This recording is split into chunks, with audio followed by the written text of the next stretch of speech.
people don't maintain the remembrance, the daily remembrance, by which we can attain asylum and protection from Allah.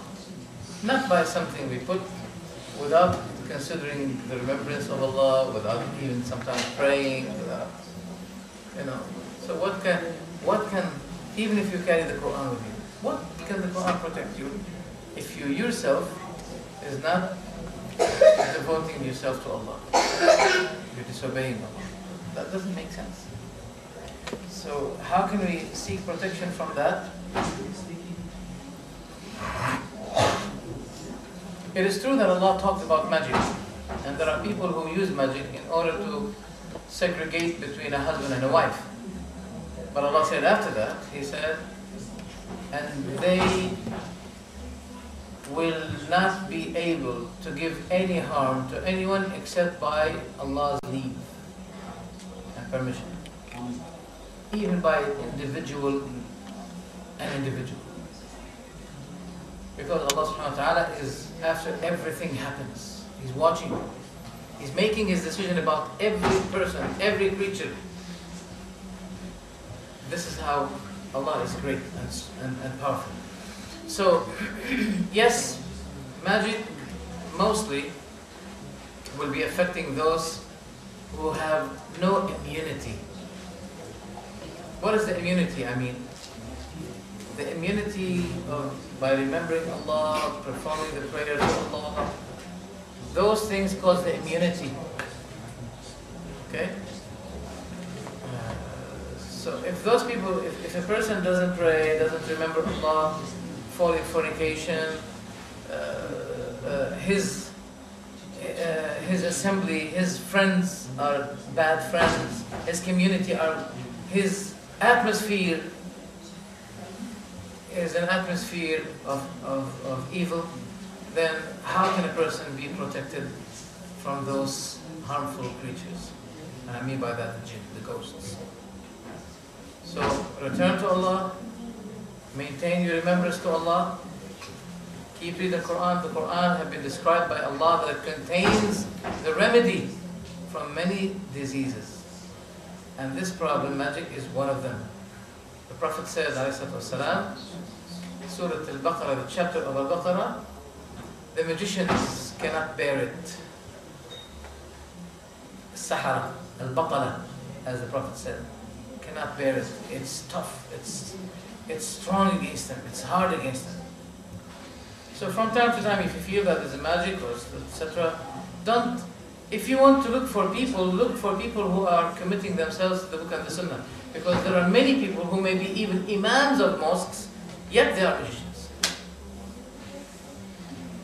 Really? So if you're looking for remedy, you should be seeking someone who is known to be upholding the book and the sunnah, and not innovator, not a person of fictions, etc., etc. No, a person who's dedicated to the book of Allah and the sunnah of His Prophet ﷺ. You know him, he's known by that, by people. Okay, then you can deal with him. You can say to him, well, I have a problem, help me, or read Quran on me, etc., etc. But there are many people who were not magic, but when they went to those people, they were magicked. They were sorcered. Okay? So you can, if you feel something like magic on you, etc., maintain your remembrances, daily remembrances. There's a small book. It's called Hisn al-Muslim, the protection of the Muslim. You have it. It's widely spread on the internet. If you speak Urdu, you have it in Urdu. If you speak English, it's in English. If you want it in Arabic, it's available in many, many languages. You can have it, maintain your daily remembrances, morning, day. And when you perform the prayer, let your prayer be a sort of invocation to Allah. Not only like this, that's all. No, this is not the goal of the prayer. The goal of the prayer is to shake your heart while you're speaking to Allah the Almighty. The heart should be shaken. When the body is taking the direction of Qibla, the heart should be taking the direction to Allah. Because Allah is between you and your Qibla when you pray to Allah. How does Allah look like? He's not like us. How does this happen? We don't know. But this is what the Prophet told us, we believe it. Read Quran, especially Surah Al-Baqarah, not less than once in a month, or at least once in a week. Keep reading it. And inshallah, if there's any magic, it will go away. Any other question? Yes, sir. What is your opinion, Sheikh, regarding not just attending, but attending a wedding where it's a family member of mine, so I'm compelled to attend. But in the wedding, they shall be playing music, music that you hear every day, and they use different justifications to make this permissible. Well, do you believe that's based on what do you believe that music is haram? I do, yes, my personal opinion. Does everybody agree with him? Does everybody who agree with him apply it, or they sometimes listen? To a certain extent I disagree, because music sometimes contains the poems of the great poets of the times who were great in their beliefs, and who were all rewriting about Allah subhanahu wa ta'ala. And when they write a poem about Allah subhanahu wa ta'ala and someone sings it, it really kind of melts you. So listening to music like that would not be haram, but rather than listening to a rap in a club or something like that. What about Islamic rap? Right. I thought music with drums and... Islamic rap music, as we see nowadays. Does it not come from rap? It's a sort of deviant. All right, I don't want to take much of your time, but let me ask you a question. First, there is no religious music. No religious music. Oh, sorry, except one. If you read Quran in a very beautiful musical way, wow. Alhamdulillahi Rabbil Alameen, Ar-Rahman Ar-Rahim, Maliki Yawmiddin. That elevates, your Islamic morals, yes.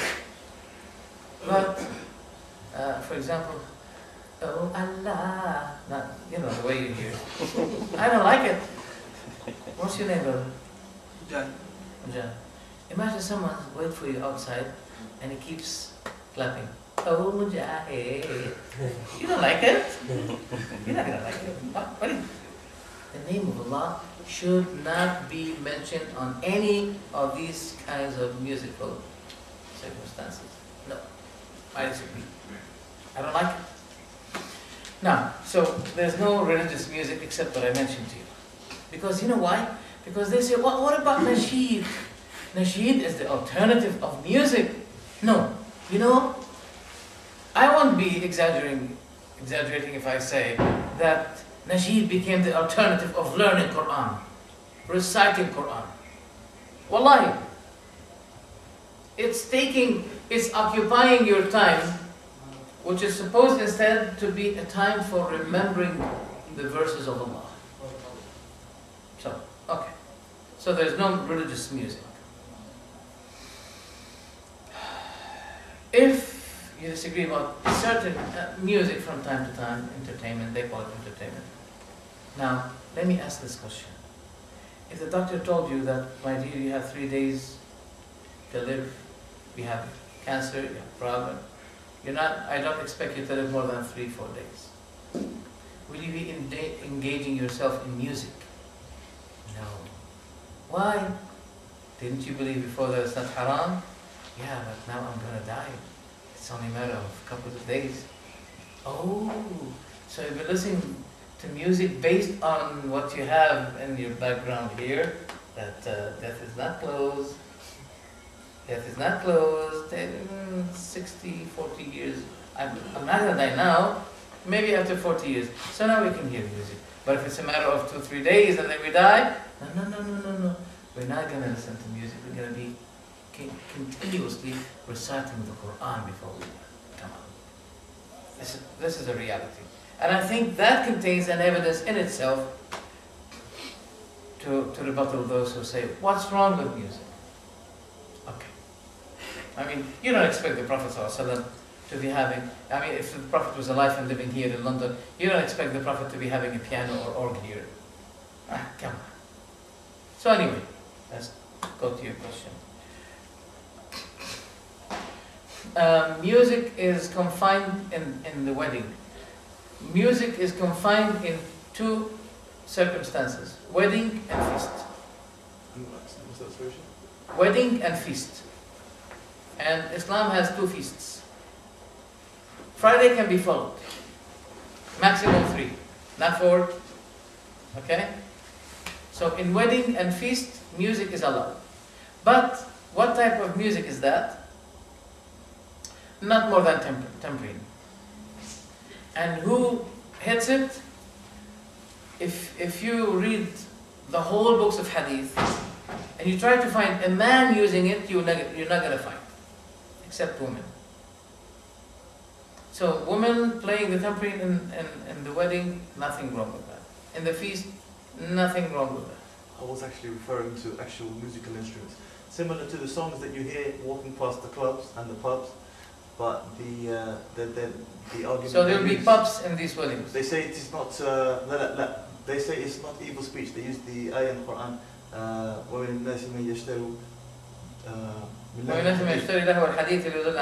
They say if it is not evil, vain speech, then the musical instrument itself is irrelevant, so long as the speech itself is correct.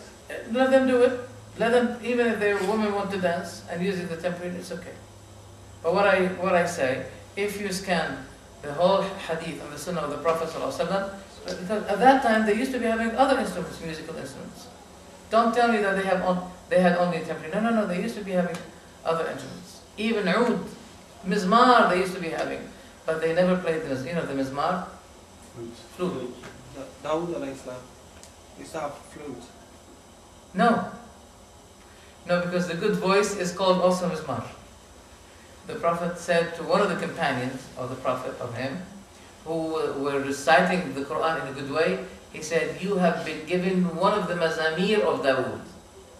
Mazamir, not flute, brother.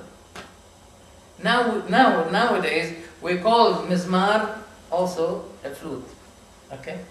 But the Prophet said to one who was reciting the Quran in a beautiful voice, he said to him, you have been given by Allah one mizmar among the mizmars of Dawood. So, it's not talking about the flute. I don't find any hadith about having flutes, ever. And if you have something, please remind me. You're welcome. We are a university, in academic place. Mention something. Something that's not mentioned in the Quran and something that's not available in the Hadith. And on top of that, we look at the lives of the Sahaba, that what they used to do. This is all 4 principles that we use that I learned from my brothers in university. First thing, if you want to look at something that's halal or haram, you look to the Quran. You look at the Quran. If you don't find it, you look at the Hadiths. Second principle. If you don't find the Hadiths, you look at the life of the Sahabas. Very good.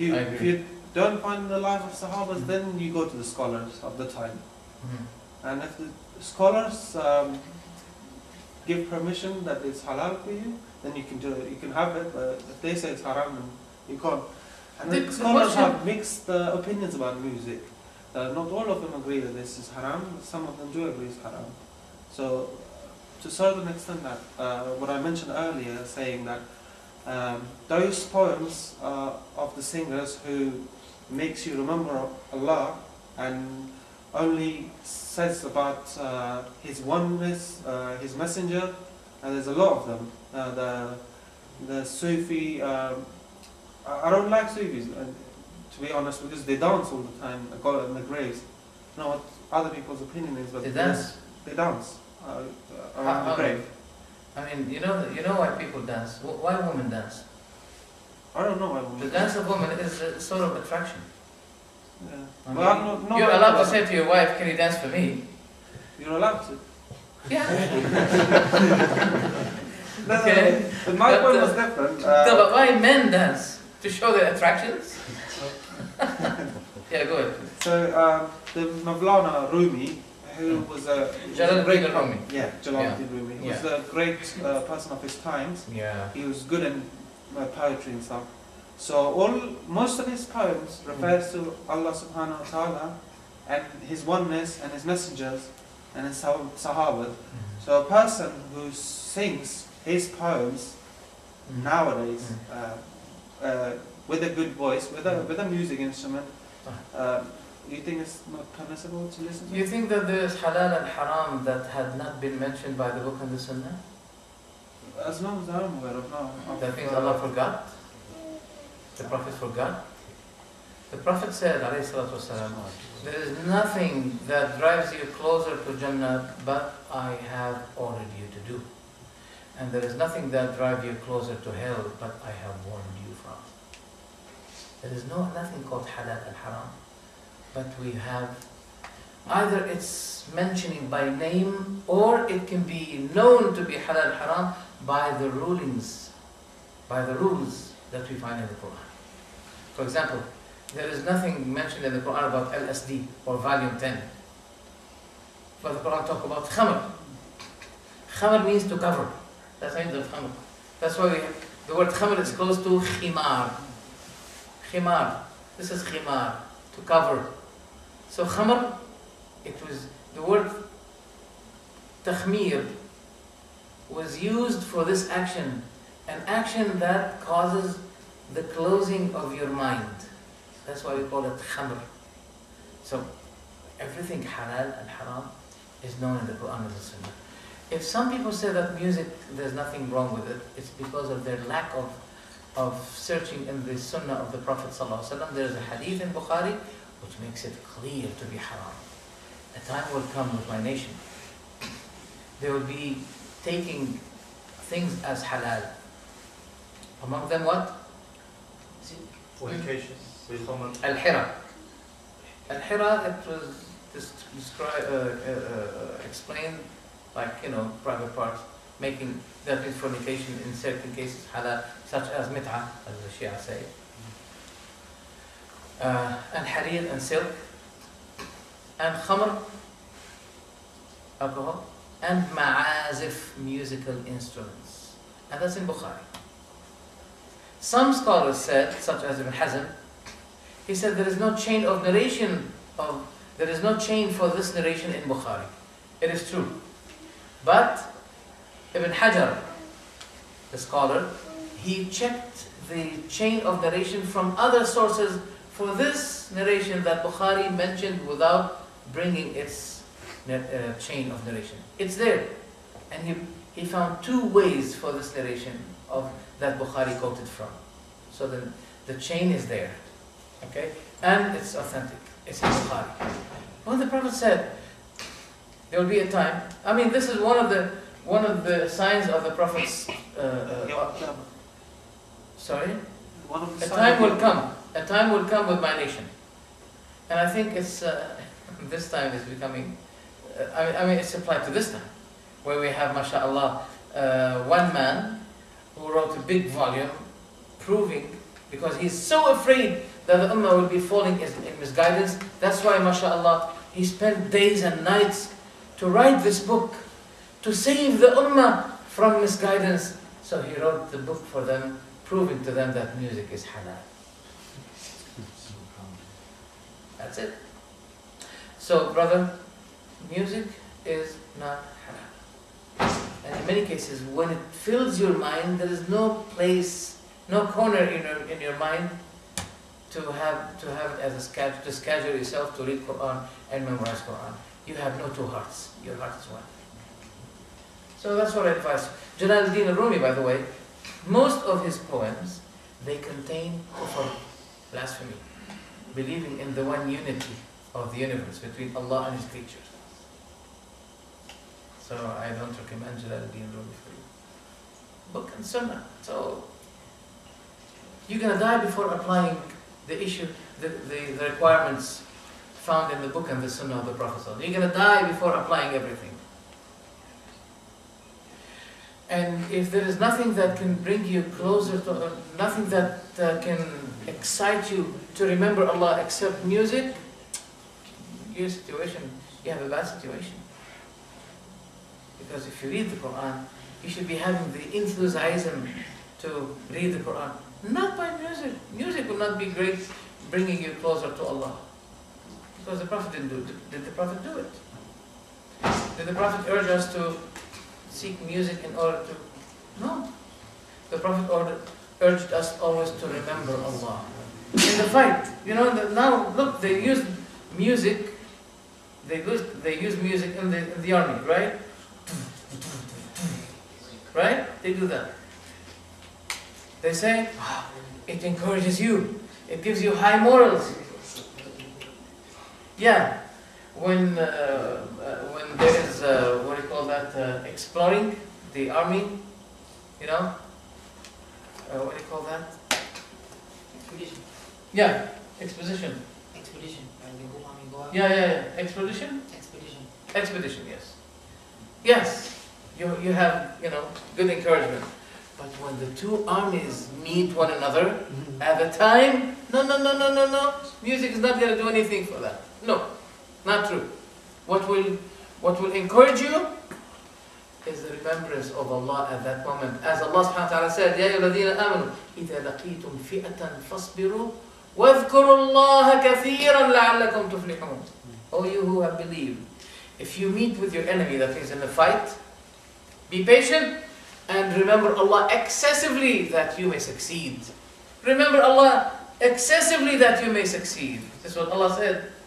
He didn't say play music in order to succeed. No. So, I encourage you, brothers, to engage yourselves always with the remembrance of Allah. And there's a competition between the remembrance of Allah and this nasheed. Whenever you want to remember Allah, the music which is in your memory, is starting to be played. And in many cases, there's a player, you know, a real player, you know, media player. There's a devil player in your mind. Please.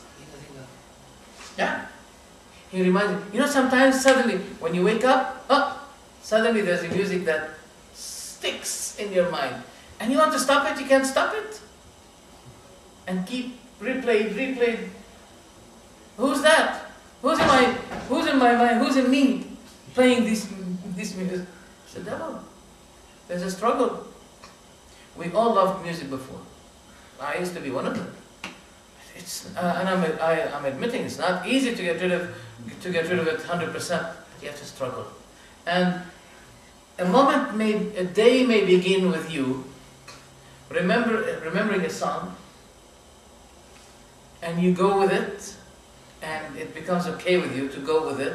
Then it's going to be sticking with you the whole day. That happens. Why? Because someone is struggling against us, and we have to struggle against them. So I don't recommend music at all.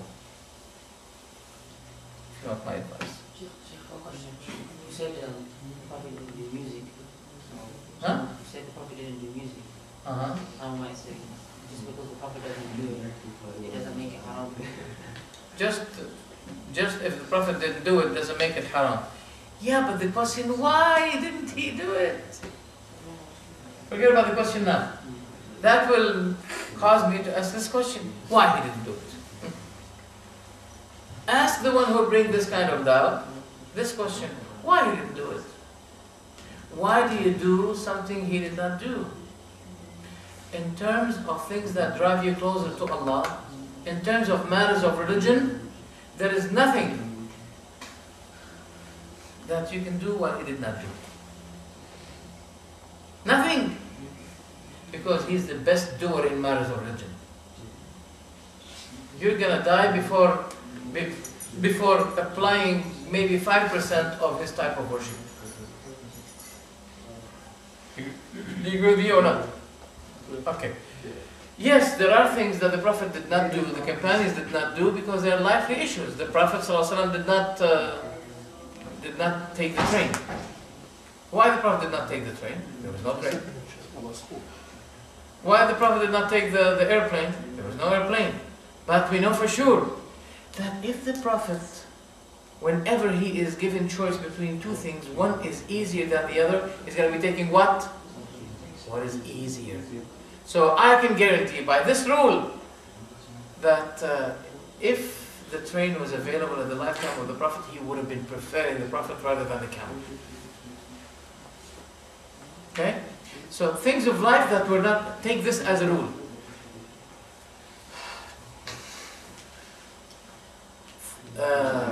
Things that the Prophet and his companions were not able to do, facilities for religion. Facilities for religion. Okay? He was not able to do, and we do, it's allowed. Things that facilitate the religion, matters of religion, such as going to Hajj by train, or by airplane, or by car. By car, forget about the animals, forget about the camels, by car, which is easier. If you have the capacity, and airplane is easier for you, so choose what is easier, because this is a religious demand, that whenever, and this is the sunnah of the Prophet, that whenever you have an option between something and something easier, you choose what is easier. Okay? So that's why the Prophet did not get into the train, etc., etc. Because they may say to you, for example, the Prophet did not ride the car, so don't drive the car. No. That's nothing. That's not driving the car when the car is easier is against the sunnah.